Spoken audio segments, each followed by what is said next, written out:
الحمدللہ وکفا والسلام علی عبادہ الذین اصطفیٰ اما بعد فاعوذ باللہ من الشیطان الرجیم بسم اللہ الرحمن الرحیم۔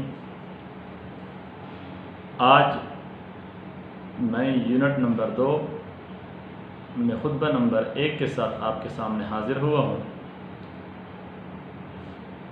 اس خطبہ میں سورہ انفال کی آیت نمبر 50 سے لے کر 54 تک اس آیت کی میں تشریح کروں گا۔ اعوذ باللہ من الشیطان الرجیم بسم اللہ الرحمن الرحیم۔ وَلَوْ تَرَىٰ إِذْ يَتَوَفَّى الَّذِينَ كَفَرُوا الْمَلَائِكَةُ يَضْرِبُونَ وُجُوهَهُمْ وَأَدْبَارَهُمْ وَذُوقُوا عَذَابَ الْحَرِيقِ ذَلِكَ بِمَا قَدَّمَتْ أَيْدِيكُمْ وَأَنَّ اللَّهَ لَيْسَ بِظَلَّامٍ لِّلْعَبِيدِ كَدَأْبِ آلِ فِرْعَوْنَ وَالَّذِينَ مِن قَبْلِهِمْ كَفَرُوا بِآيَاتِ اللَّهِ فَأَخَذَهُمُ اللَّهُ بِذُنُوبِهِمْ إِنَّ اللَّهَ قَوِيٌّ شَدِيدُ الْعِقَابِ ذَلِكَ بِأَنَّ اللَّهَ لَمْ يَكُن مُغَيِّرًا نِّعْمَةً أَنْعَمَهَا عَلَىٰ قَوْمٍ حَتَّىٰ يُغَيِّرُوا مَا بِأَنفُسِهِمْ وَأَنَّ اللَّهَ سَمِيعٌ عَلِيمٌ كَدَأْبِ آلِ فِرْعَوْنَ وَالَّذِينَ مِن قَبْلِهِمْ كَذَّبُوا بِآيَاتِ رَبِّهِمْ فَأَهْلَكْنَاهُمْ بِذُنُوبِهِمْ وَأَغْرَقْنَا آلَ فِرْعَوْنَ وَكُلٌّ كَانُوا الظَّالِمِينَ۔ صدق اللہ العظیم۔ کاش تم اس حالت کو دیکھ سکتے ہوتے جب فرشتے مقتول کافروں کی روحیں قبض کر رہے تھے اور ان کے چہروں اور ان کے پیٹھوں پر ضربے لگاتے جاتے اور کہتے جاتے تھے لو اب جلنے کا سزا چکھو۔ یہ وہ جزا ہے جس کا سامان تمہارے اپنے ہاتھوں نے پیشگی مہیا کر رکھا تھا، ورنہ اللہ تو اپنے بندوں پر ظلم کرنے والا نہیں ہے۔ یہ معاملہ ان کے ساتھ اسی طرح پیش آیا جس طرح آل فرعون اور ان سے پہلے کے دوسرے لوگوں کے ساتھ پیش آتا رہا ہے کہ انہوں نے اللہ کی آیات کو ماننے سے انکار کیا اور اللہ نے ان کے گناہوں پر انہیں پکڑ لیا۔ اللہ قوت رکھتا ہے اور سخت سزا دینے والا ہے۔ یہ اللہ کی اس سنت کے مطابق ہوا کہ وہ کسی نعمت کو جو اس نے کسی قوم کو عطا کی ہو اس وقت تک نہیں بدلتا جب تک کہ وہ قوم خود اپنی طرز عمل کو نہیں بدل دیتی۔ اللہ سب کچھ سننے والا اور جاننے والا ہے۔ آل فرعون اور ان سے پہلی کی قوموں کے ساتھ جو کچھ پیش آیا وہ اسی ضابطے کے مطابق تھا۔ انہوں نے اپنے رب کی آیات کو جھٹلایا، تب ہم نے ان کے گناہوں کی پاداش میں انہیں ہلاک کیا اور آل فرعون کو غرق کر دیا۔ یہ سب ظالم لوگ تھے۔ اللہ تعالی نے پہلی آیت میں ارشاد فرمایا ہے کہ کاش تم اس حالت کو دیکھ سکتے ہوتے جب فرشتے مقتول کافروں کی روحیں قبض کر رہے تھے اور ان کے چہروں اور ان کی پیٹھوں پر ضربے لگاتے جاتے تھے۔ اللہ تعالی نے اس آیت میں یہ واضح فرمایا کہ جو مار جنگ بدر میں قریش پر پڑی اسی پر بس نہیں ہے، اصل سزا جو انہیں ملنی ہے اس کا مرحلہ تو آگے آنے والا ہے۔ یعنی جنگ بدر میں کفار کو جو سزا ملی ہے ان کے گردنوں کو کاٹ رہے تھے، یہ سزا الگ تھی۔ دوسری سزا یہ تھی جب فرشتے ان کی روحوں کو قبض کر کے لے جا رہے تھے تو اللہ تعالیٰ نے ان کی روحوں کو فرشتوں کے ذریعے سے ایسے مروایا کہ اس فرشتے ان کو ایسی ضربے لگا رہے تھے ان کے چہروں پر بھی ان کی پیٹھوں پر بھی، جیسے کہ ایک جانور ہوتا ہے اس کو بندہ ہنکاتا ہے تو بندہ اس جانور کو مارتا ہے، چہرے پر بھی مارتا ہے اور پیٹھ پر بھی مارتا ہے تاکہ وہ جلدی جائیں۔ اسی طرح فرشتے لگے ہوئے تھے ان کافروں کے روحوں کو ہنکا رہے تھے۔ اللہ تعالیٰ فرماتے ہیں ذالک بما قدمت ایدیکم وان اللہ لیس بالظلام للعبید، یہ جو کچھ ہوا ہے یہ انہوں نے اپنے ساتھ کیا ہے، خود کر رہے تھے اپنے ساتھ، ان کا معاملہ تھا۔ اللہ تعالیٰ ظلم کرنے والے نہیں ہیں، اللہ تعالیٰ اپنے بندوں پر ظلم کرنے والے نہیں ہیں۔ اللہ تعالیٰ نے اس آیت میں دو اہم بنیادی باتیں کھول دی، ایک اصلی اور دوسری بات ضمنی ہے۔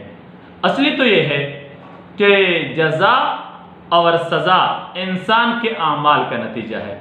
قرآن مجید میں اللہ تعالیٰ نے اس کے بارے میں بار بار ارشاد فرمایا ہے کہ انسان کو جو سزا یا جزا ملے گا وہ اللہ تعالیٰ اس کے اعمال کے بدلے میں ان کو دے گا۔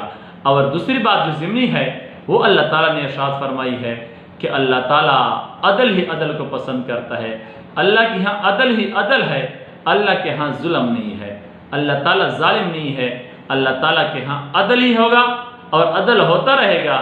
اللہ تعالیٰ اگر مجرمین کو سزا دیں گے تو عدل کے تقاضا پہ دیں گے، مجرمین کو سزا دینا اس کے عدل کا تقاضا ہے۔ جو یہ آیت ہے وَلَوْ تَرَىٰ إِذْ يَتَوَفَّى الَّذِينَ كَفَرُوا، اس آیت میں اللہ تعالیٰ نے قرآن مجید میں کفاروں کے بارے میں یہ ارشاد فرمایا ہے، کفار اگر اس دنیا میں جو کچھ کرتے ہیں ان کا بدلہ تو ابھی ان کو مل گیا، لیکن جب یہ اس دنیا سے چلے گئے یا اس دنیا سے جا رہے ہیں یا جانے کے بعد آگے مرحلہ اور ہے، ان کو اس کے بعد آگے اور سزا بھی ملے گا۔ صرف اسی سزا پر اکتفا نہیں ہے کہ یہاں پر ان کو جنگ بدر میں ان کو ہلاک کر دیا، ان کو مار دیا، یہ نہیں ہے، بلکہ آگے بھی ان کو اللہ تعالیٰ سزا دے گا۔ اللہ تعالیٰ نے قرآن مجید میں متعدد آیات سے اس بات کی طرف اشارہ کیا ہوا ہے کہ صرف یہ نہیں ہے بلکہ آگے بھی بہت زیادہ کام ہوگا۔ اور یہ بات جو ہے یہ صرف یہ نہیں ہے کہ انسان قبر کے اندر ہے تو اس کے جسم کو سب کچھ ہوگا، بلکہ اصل مسئلہ تو یہ ہے، اصل بات یہ ہے جو سزا ان کو ملنے والی ہے وہ ان کی روح کو سزا ملے گی۔ مثال کے طور پر ایک بندہ ہے، وہ سویا ہوا ہے، وہ خواب دیکھ رہا ہے، خواب میں اگر اس کو جو کچھ ملتا ہے، اگر وہ دیکھ رہا ہے کہ میرا جسم جل رہا ہے تو اس کو تکلیف ہوتی ہے، اس جسم اس روح کو، حالانکہ وہ آرام سے اپنی چرپائی پر لیٹا ہوتا ہے، تکلیف اور خوشی وہ محسوس کر رہا ہوتا ہے۔ اصل بات یہ بھی ہے ان کو جو سزا ملے گی اس کو روح کو ملے گی، تکلیف جہاں پر قبر میں ان کی جسم کو بھی ہوگی۔ آگے اللہ تعالیٰ نے فرمایا ہے کداب آل فرعون والذین من قبلہم کفروا بآیات اللہ فأخذہم اللہ بذنوبہم، یہ معاملہ ان کے ساتھ اس طرح پیش آیا جس طرح آل فرعون اور ان سے پہلے کہ دوسرے لوگوں کے ساتھ پیش آتا رہا کہ انہوں نے اللہ کی آیات کو ماننے سے انکار کر دیا اور اللہ نے ان کے گناہوں پر انہیں پکڑ لیا۔ اللہ قوت رکھتا ہے اور سخت سزا دینے والا ہے۔ اللہ تعالیٰ نے یہاں پر اس آیت میں یہ بتایا ہے غزوہ بدر میں جو قریش کا برا حال ہوا، اسی طرح معاملہ ہے جیسے کہ قوم فرعون اور اس سے پہلے قوموں کو پیش آیا۔ انہوں نے اللہ سبحانہ و تعالیٰ کی نعمتوں کی ناشکری کی، اس کی نشانیوں کی ناقدر کی۔ اسی طرح قریش نے بھی اسی طرح کر لیا۔ اللہ تعالیٰ نے فرعون کی قوم کو ہلاک کر دیا، باقی قوموں کو ہلاک کر دیا۔ اللہ تعالیٰ نے ان کو بے شمار نعمتوں سے نوازا، لیکن انہوں نے ان نعمتوں کی ناقدری کی تو اللہ تعالیٰ نے ان کو ہلاک کر دیا۔ وہ کسی طرح اگر وہ لوگ اللہ تعالیٰ کی نعمتوں کی ناشکری نہ کرتے تو اللہ تعالیٰ ان کو ہلاک نہ کرتے، لیکن انہوں نے اللہ تعالیٰ کی نعمتوں کی ناشکری کی، اللہ تعالیٰ نے ان کو ہلاک کر دیا۔ اس طرح اللہ تعالیٰ نے قریش کو کسی کاموں کی وجہ سے نوازا تھا۔ قریش کو اللہ تعالیٰ نے ڈھیل دی تھی، اللہ تعالیٰ نے ان کو تجارت میں بہت نفع دیا تھا۔ ان کے خاص ایک وجہ تھی، قریش کے اندر صلہ رحمی، مہمان نوازی اور حجاج کی خدمت، بیت اللہ کی تعظیم، ان کے اندر سب چیزیں شامل تھی۔ تو جب تک یہ کرتے رہے اللہ تعالیٰ ان کو اور مزید ڈیل دیتے رہے، اللہ تعالیٰ نے ان کے تجارت میں ان کو منافع دیتے رہے۔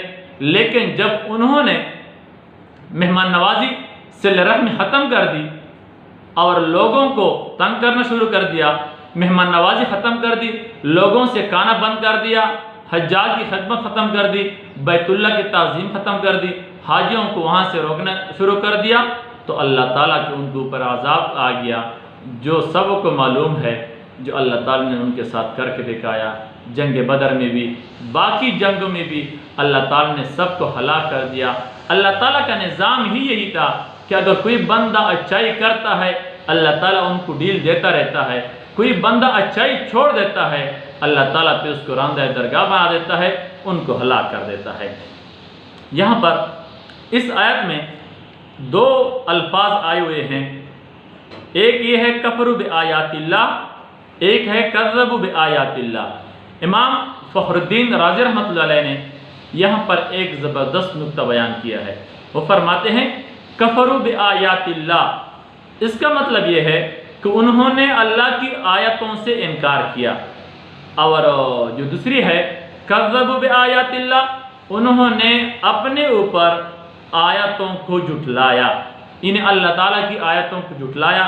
ان دو کا مطلب یہ ہے، پہلی طرف جو پہلی آیت ہے کفروا بآیات اللہ، اس سے مراد اس کا مطلب دلائل توحید الوہیت کے انکار کی طرف ہے، اور دوسرے میں تربیت اور پرورش سے انکار کی طرف اشارہ کیا گیا ہے۔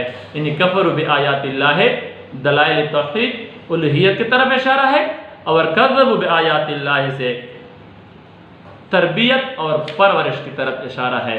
یعنی یہ دو آیات اللہ تعالیٰ نے اس لیے الگ الگ بیان فرمائے ہیں، اور یہاں پر فرمایا ہے ذالک بأن اللہ لم یک مغیرا نعمتا انعمها علی قوم حتی یغیروا ما بانفسہم، یعنی جب تک کوئی قوم اپنے آپ کو پوری طرح اللہ کی نعمت کا غیر مستحق نہیں بنا دیتی، اللہ سبحانہ وتعالی اسے اپنے نعمت سلب نہیں کیا کرتے۔ شاہ عبد القادر رحمۃ اللہ کے نزدیک ما بانفسہم سے مراد نیت اور اعتقاد ہے۔ وہ لکھتے ہیں کہ نیت اور اعتقاد جب تک نہ بدلے تو اللہ رب العالمین کی نعمت چھینی نہیں جاتی۔ یعنی ہمیں چاہیے کہ ہم اللہ تعالیٰ نے جو ہمارے اوپر جو کچھ انعام فرمایا ہے، ہم اس کو اپنی نیت اور اعتقاد کے ساتھ نہ بدلیں تو اللہ تعالیٰ ہم سے کبھی بھی یہ انعام نہیں چھینیں گے۔ اللہ تعالیٰ ہمیں سمجھنے، اس پر عمل کرنے کی توفیق نصیب فرمائیں۔ وآخر دعوانا الحمدللہ رب العالمین۔